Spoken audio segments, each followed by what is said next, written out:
श्रीनगर से दरियाए झेलम का सफर जारी है, जहां रास्ते में बुलंदोबाला सरसब्ज चनार के शानदार दरख्त इसके हुस्न को दोबाला करते हैं। शहर से तकरीबन 30 किलोमीटर के फासले पर शादीपुरा के मकाम पर दरियाए सिंध भी झेलम में आ मिलता है।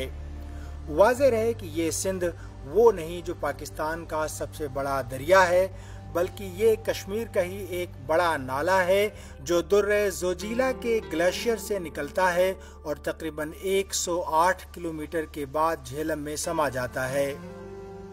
दरिया का सफर अब भी शुमाल की जानिब जारी है और तारीखी कस्बे हाजन से गुजरते हुए इसका अगला बड़ा पड़ाव बर्रे आज़म एशिया में ताज़ा पानी की सबसे बड़ी झील वुलर है।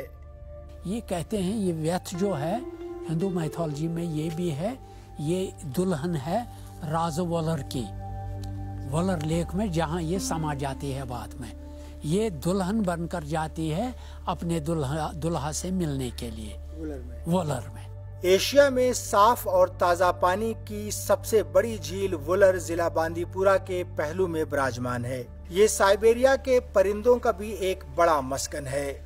इस झील के पानी का इन्हिसार भी दरियाए झेलम पर ही है। वुलर झील से पानी लेकर झेलम अब अपनी समत बदलता है और यहाँ से शुमाल के बजाय मगरिब की तरफ अपना सफर शुरू करता है। इस मकाम पर दरिया की रवानी, इसकी कुव्वत और इसका जोश देखने लायक होता है। वुलर जो लेक है इसमें आकर के दरियाए झेलम मिलता है। कई बार दरियाए झेलम जो है वो मुआविन होता है वुलर झील के लिए और कई बार वुलर झील जो है वो दरियाए झेलम को जो है पानी फराहम करता है। यहाँ से झेलम के किनारे दुनिया की बाज खूबसूरत वादियां, पहाड़ और तारीखी शहर आबाद हैं।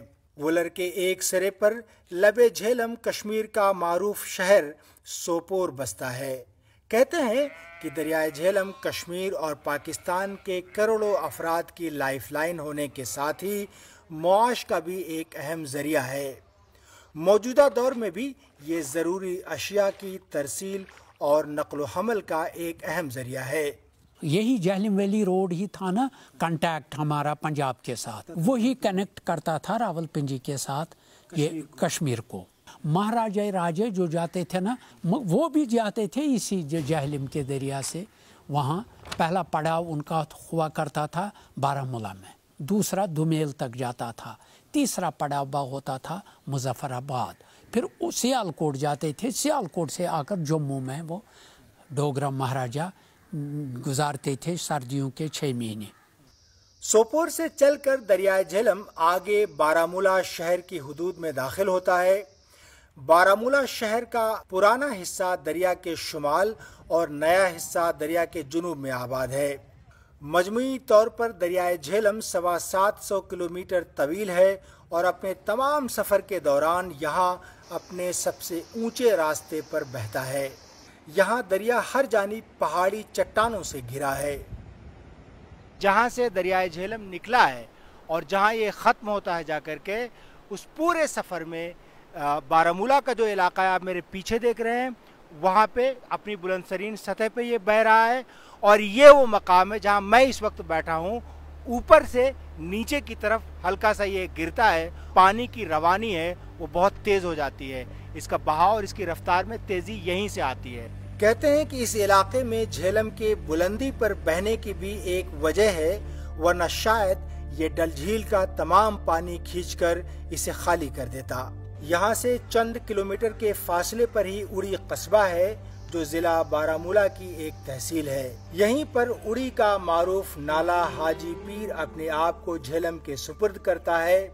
उड़ी पाकिस्तान के ज़ेर इंतज़ाम कश्मीर से महज चंद किलोमीटर के फासले पर है और यही वो मकाम है कि जहाँ से दरियाए झेलम पाकिस्तान के ज़ेर इंतज़ाम कश्मीर में अपने कदम रंजा फरमाता है और फिर कश्मीर की खूबसूरत वादियों से निकलकर अपने सीने पर बंगला जैसे अजीम डैम का बार उठाए, कोहे नमक, सहराए थल और जज़्दुआब के मैदानों से गुजरता हुआ तरीमों के मकाम पर दरियाए झेलम अपने भाई चिनाब से जा मिलता है। ये उड़ी सेक्टर है, कमान पोस्ट, ये जो पुल है یہ آخری جو ہے سرحد پر یہ آخری مقام ہے جہاں بھارت کا ہے، اور یہ جو آپ دیکھ رہے ہیں میرے سامنے یہ ساری پہاڑیاں پاکستان کی ہیں، بیچ میں یہ نالا ہے اور دریائے جہلم کسی موڑ پہ جو ہے یہاں سے پاکستان کی طرف داخل ہوتا ہے۔ یہ تو سرحدیں ہیں، لیکن کہتے ہیں یہ بارش، یہ ہوا، یہ پھول، یہ خوشبو، ان سب کی کوئی سرحد نہیں ہوتی۔ اب دیکھیں دریا ہے نا، تو وہ اس کی کوئی سرحد نہیں ہے، وہ کہیں پہ بھی جائے گا۔ اور کسی شاعر نے کہا بھی ہے، میں بھی دریا ہوں مجھے اپنا ہنر معلوم ہے، جس طرف بھی چل پڑیں گے راستہ بن جائے گا۔ کیمرہ مین رؤف فدا کے ساتھ صلاح الدین زین، DW نیوز، کمان، اڑی۔